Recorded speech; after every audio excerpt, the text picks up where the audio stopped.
The Sisters of the Resurrection. At the end of 1977, the then provincial of the Central American province, Father Luis Ricardo Chinchilla, asked Salesian missionary Jorge Puthanpura, originally from India, to start an experience of religious life among the indigenous population in the mission of San Pedro Carcha in the north of Guatemala. Father Jorge understood that he was being asked to implement an authentic inculturation of the gospel and the Salesian charism among the indigenous people, respecting and enriching their culture, and giving them an active role in all aspects of their lives. We, together with our parents, were evangelized by Salesian missionaries. We are dedicated to resurrecting, that is, the reviving of our peasant brothers and sisters who until recently, for various reasons, were isolated from non-indigenous society without access to better life opportunities. We call ourselves the little community of the Sisters of the Resurrection. We are currently very small in number, just 59 professed sisters. But how encouraging for us are the Lord's words, "Do not be afraid, little flock, for it is the Father's good pleasure to give you the kingdom." We have not only received the kingdom, but have also been called to collaborate in building up the Father's kingdom among the little ones, the children, and the most abandoned young people, and to be one with the lowliest peasant populations in the world. Aware that the education of our peasant brothers and sisters was urgent for the rebirth of our people, initially we dedicated ourselves to literacy and teaching traditionally feminine trades. Step by step, we have opened many schools, primary, lower, and upper secondary schools, to the point of becoming an extension of the Salesian Mesoamericana University, so that young indigenous people can have the opportunity of vocational training and be genuine and effective leaders in the resurrection of their people.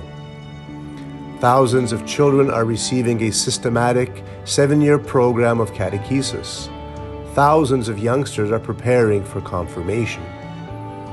A great number of families are evangelized in the form of small communities.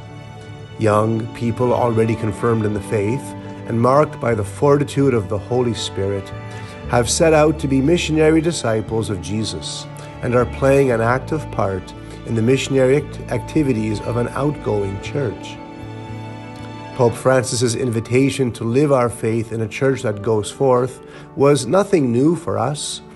As soon as our first sisters, most of them illiterate and unaware of the gospel message, learned to read and gained some basic training in religion, they began sharing their learning and their faith with their peasant brothers and sisters. Going into the rural communities and sharing all that we have learned with our brothers and sisters has been a source of joy and enthusiasm for us. In accompanying Father Jorge in his pastoral ministry in rural communities, we caught his missionary spirit and became specialized in parish ministry.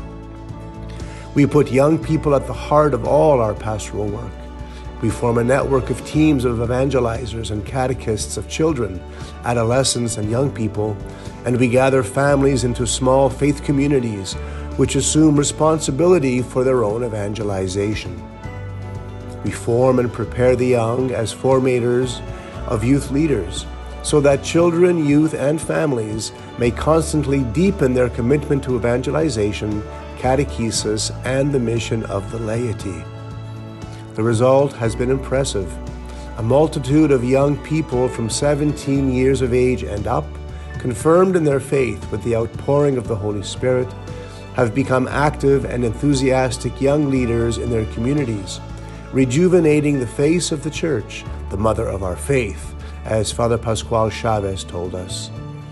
With youthful creativity and skill, these young leaders are having an impact on their communities, creating a true youth movement that goes in search of the lost, in search of children, other young people, and their families who previously were not actively involved in the life of the Church. We, the Sisters of the Resurrection, rejoice in our belonging to the Salesian family. We love and we follow Don Bosco as our father and model.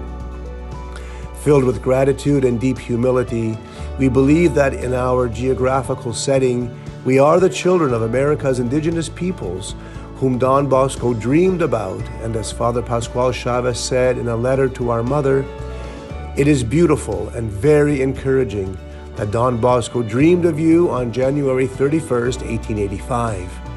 And the best thing of all is that you are realizing that dream of our dear Father.